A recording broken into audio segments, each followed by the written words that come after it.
සඳහා තූර්ය භාණ්ඩ භාවිතය.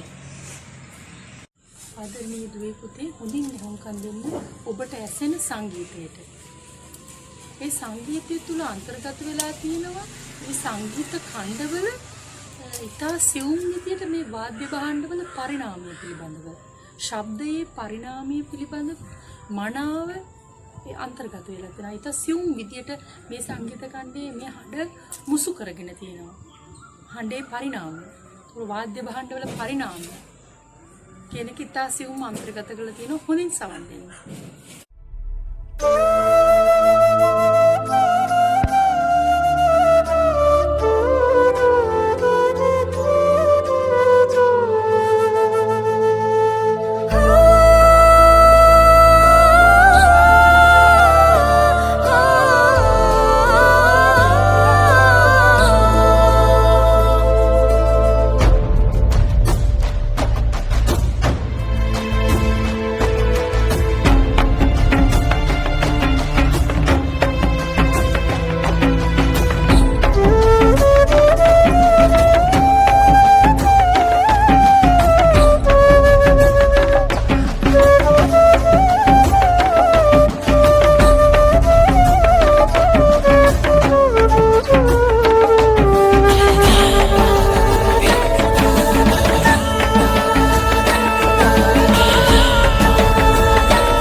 රජ කුලයට පෙළ පත රැකගෙන රිසිය ජය පිට ජය කෙලිය නංවනු ඇත ලැසිය බැලුවත් සලකුණු පණිවිඩ නැති දිසිය බිසෝ වියෝගෙන් මරණයට ගෙන යතිය.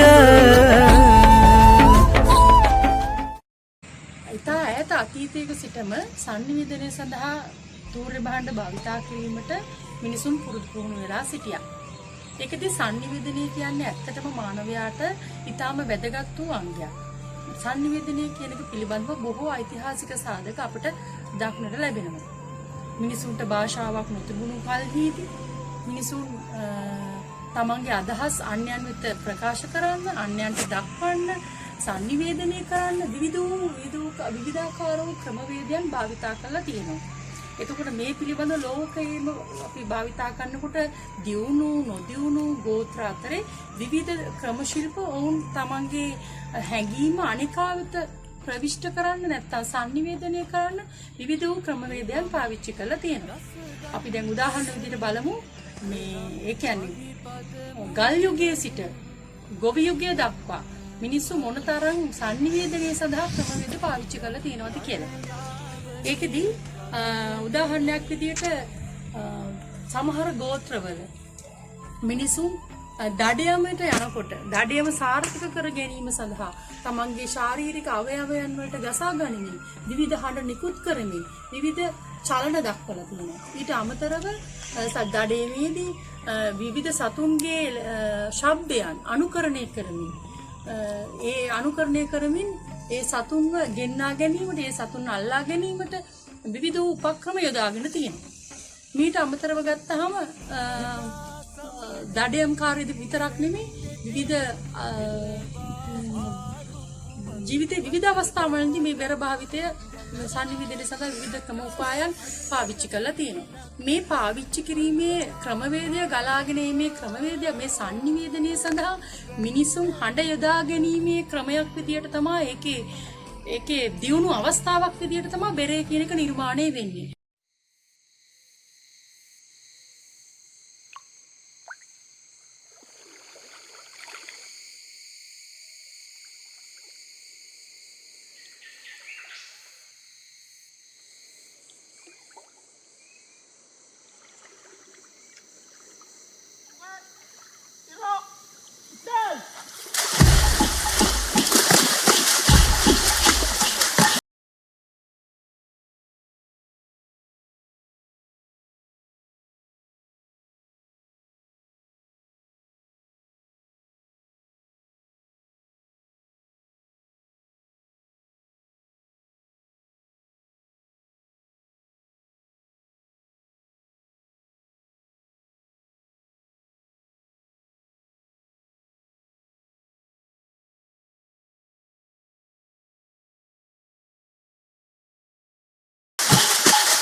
බෙරේ නිර්මාණයේදී බෙරේ නිර්මාණය වූ අපි දකින ඓතිහාසික පිළිවෙලක් තියෙනවා පසුබිමක් තියෙනවා මේ බෙරයට. ඉතා දීර්ඝ ඉතිහාසයක්.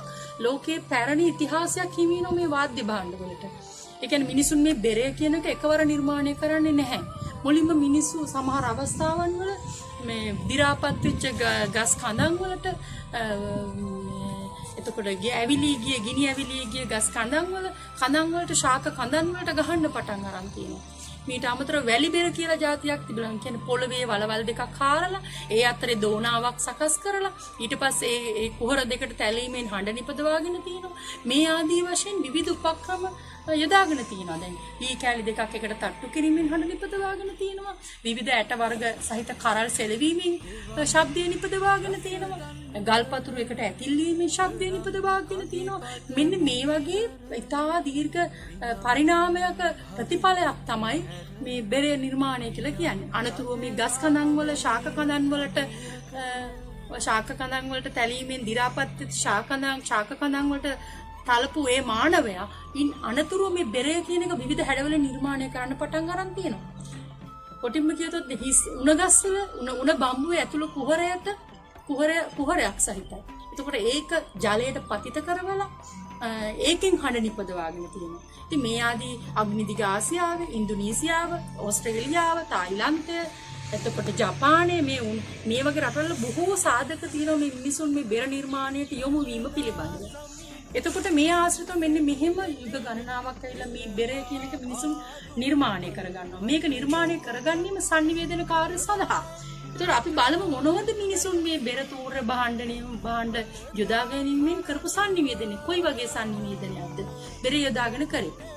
අපේ රටේ ගත්තාම අපි දැන් අපරදිග ලෝකයේ පිළිබඳව අපි සාකච්ඡා කරා. අපේ රටේ ගත්තාම අපේ රටේ වාදන කලාවට ඉතා දීර්ඝ ඉතිහාසයක් තියෙනවා. මේ පිළිබඳව සඳහන් වෙනවා දඹදෙනියාස්න මේ ආදි වංශ කතා බොහෝ ගණනක මේ සඳහන් වෙනවා මේ පිළිබඳව අපේ බෙර දහස් ගණනක් තිබිලා තියෙනවා. සිය ගණනක්. පෙර සිය ගණනක් පැවතිලා තියෙනවා අපේ රටේ. පටා බෙර, පණා බෙර, ජින බෙර, ලෝහ දවුල්, තම්මැට්ටම් විවිධාකාරයේ බෙර වර්ග පොකුරු බෙර මේ ආදී විවිධාකාරයේ බෙර වර්ග රාශියක් අපේ රටේ පැවතිලා තියෙනවා. එතකොට මේ බෙර අතර අතීතයේදී අපේ මිනිසුන් මේ sannivedanayේදී බෙර යොදා ගැනීම ක්‍රම කීපයක් යටතේ සිද්ධ වෙලා තියෙනවා. එකක් තමයි රාජ්‍ය පාලන කටයුතුවලදී රාජ්‍ය තන්ත්‍රය රාජ ආඥාවන් සඳහා යොදා ගැනීම සඳහා බෙරේ භාවිතා කරලා තියෙනවා. ජනතාවට ගෙනියන්නේ. මීට අමතරව සමාජීය කටයුතු වලදී බෙරේ යොදාගෙන තියෙනවා. එතකොට ආගමික කටයුතු වලදී බෙරේ යොදාගෙන තියෙනවා. sannivedana කාර්යයන් සඳහා. මෙහිදී අපි බලමු රාජ්‍ය පාලන කටයුතු වලදී මේ වාද්‍ය භාණ්ඩ යොදාගෙන තියෙන මොන ආකාරයකටද කියලා. රාජ්‍ය පාලන කටයුතු වලදී වාද්‍ය භාණ්ඩ යොදාගෙන තියෙනවා අණබෙර සඳහා යොදාගෙන තියෙනවා. ඊළඟට රණබෙර සඳහා බෙර යොදාගෙන තියෙනවා. ඊළඟට වඳ බෙර සඳහා බෙර යොදාගෙන තියෙනවා. මීට අමතරව මල බෙර සඳහා බෙර යොදාගෙන තියෙනවා. මේ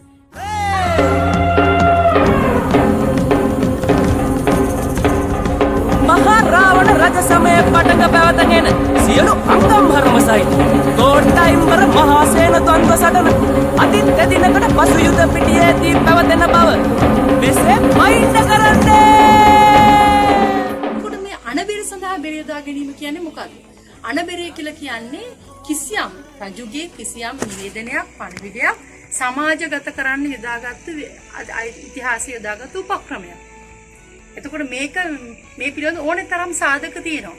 රජුරුව තමන්ගේ පණිවිඩය තමන්ගේ ජනතාවට සංනිවේදනය කරන්න සඳහා යොදාගත්තු මාධ්‍ය. දැන් අද අපිට විද්‍යුත් මාධ්‍ය ඕන තරම් තියෙනවා. අපිට පණිවිඩයක් දැනගන්න ශරණයකින් දැනගන්න විද්‍යුත් මාධ්‍ය ඕන තරම් තියෙනවා. නමුත් එදා දවසේ රාජ්‍ය අනපනත් ජනතාව දැනගත්තේ මේ අනබෙර වාදනය මගින්. ඊළඟට අපි බලමු මේ රණබෙර වාදනය කියන්නේ මොකක්ද කියලා. රණබෙර වාදනය කියලා කියන්නේ ඇත්තටම මේ යුද්ධයට යන සෙබළුන්ගේ රණකාමීත්වය වඩවාලීමට, ඒගොල්ලන්ට ශක්තිය ධෛර්යය ඇති කරවීමට, ඒගොල්ලන්ට අත්වලක් පොඩි ජවයක් සපයන්නට, ඒගොල්ලෝ පිළිබඳව කිසියම් ඇගීමක් කරන්නට මේ යොදාගත්තු යුද්ධය පිළිබඳව දැනුවත් කරන්න, යුද්ධයේ සේනාව පැමිණෙන ප්‍රදේශය, සේනාව මේ ප්‍රදේශය එනවා. එතකොට මේ යුද්ධය සඳහා පිටත් වුණා. මේ ආදී වශයෙන් විවිධාකාර යුද්ධමය කටයුතු සඳහා සිදු වුණු මේ සංනිවේදන ක්‍රියාවලිය සඳහා රණබෙර යොදාගෙන තියෙනවා.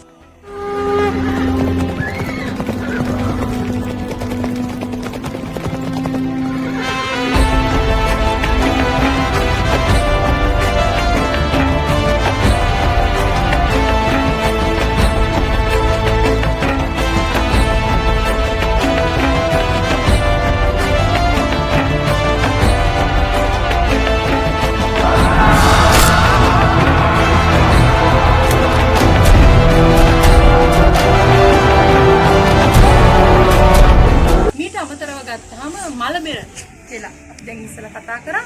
මලබෙර කියලා කියන්නේ අවමංගල්‍ය උත්සවයකදී, අවමංගල්‍ය කටයුත්තකදී මේ ඒ පිළිබඳව ඒ සමාජයට දැනුවත් වීම සඳහා කරපු මේ බෙර වාදන විශේෂයක්. එතකොට මේ අය සමාජයේ ඉන්න අය දැනගන්නවා මේ වෙලාවට මේ මිනිහා ආදාහන කටයුතු සිදු කරනවා. එතකොට මේ වාදනයේදී ඒ පිළිබඳව සමාජය දැනුවත් කරන්න කරපු වාදනයට තමයි මේ අවමංගල්‍ය කටයුතුකදී කරපු වාදනය කරපු බෙර වාදනය තමයි අපි මලබෙර කියලා කියන්නේ.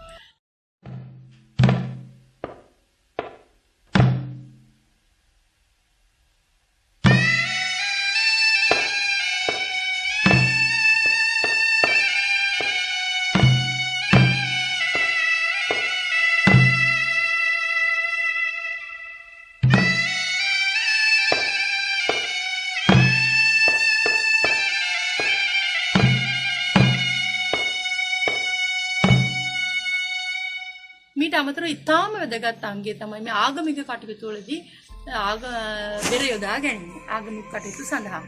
එතකොට එහිදී ආගමික කටයුතු සඳහා බෙර යොදා ගැනීමේදී දේශීය නර්තන සම්ප්‍රදායන් අත්‍යන්තයෙන්ම බැදී පවතිනවා දේශීය අපේ බෞද්ධ ආගම සමග.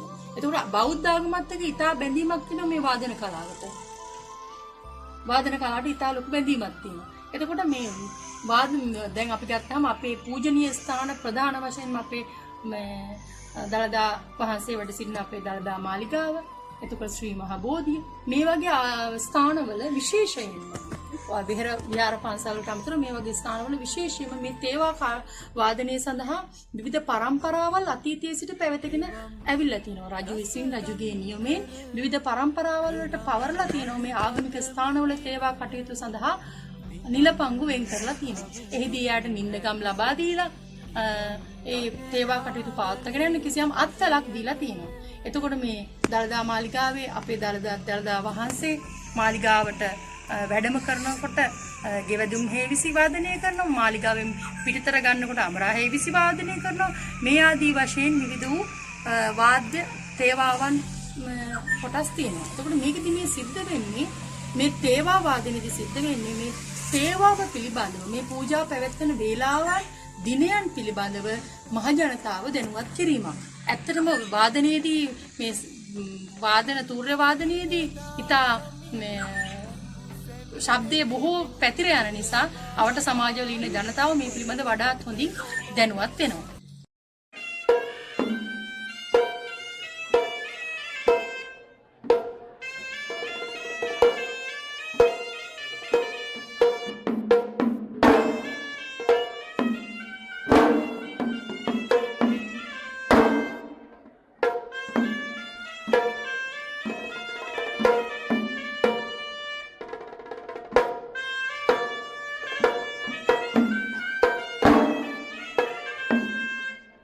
ඊට පස්සේ අපි බලමු සමාජීය කටයුතු සඳහා මේ බෙර යොදාගත්තේ කොහොමද කියලා. අපි දන්නවා මංගල්‍ය උත්සවයක් කරනකොට මගුල් ගයක් තියෙනකොට රබන් වාදනය කරනවා. ඒතකොට අපි දැන් මුළු ගමේම ඉන්න අය දන්න ඔන්න මනමාලි ගෙදරට ආවා. නැත්තම් මනමාලයා ගෙදරට ආවා. මේ පිළිබඳව sannivedanayak සමාජයට සිදු කිරීම තමයි මේ වාද්‍ය භාණ්ඩ වලින් කරලා තියෙන්නේ. ඒතර මගුල් බෙර වාදනය මංගල උත්සව අවස්ථාවකදී මගුල් බෙර වාදනය කරනවා සුබ කටයුත්තක් සඳහා. නැත්තම් වෙනත් උත්සවයකදී මගුල් බෙර වාදනය මේ සුබ බව අර්ථවත් ගැන්වෙන්න මේකේ ආරම්භය මේ පිළිබඳ අනිත් අය දැනුවත් කරන්න මේ උත්සවය ආරම්භුණා කියලා දැනුවත් කරන්න මේ sannivedanaya සඳහා මේ බෙරය කියන එක ඉතා දීර්ඝ කාලයක සිට අද දක්වාම පැවතගෙන එනවා. මේ බොහෝ දේවල් අද දක්වාම පැවතගෙන එන්නේ මේවා ඇත්තටම සමාජයේ කිසියම් පිළිගැනීමක් තියෙනවා මේ අවශ්‍යතාවයක් තියෙනවා. ඒ නිසා මෙහි බොහෝ කොටස් මම හිතනවා අද වෙනකොටත් මේවා පැවත විවිධාකාරයෙන් පැවතගෙන එනවා.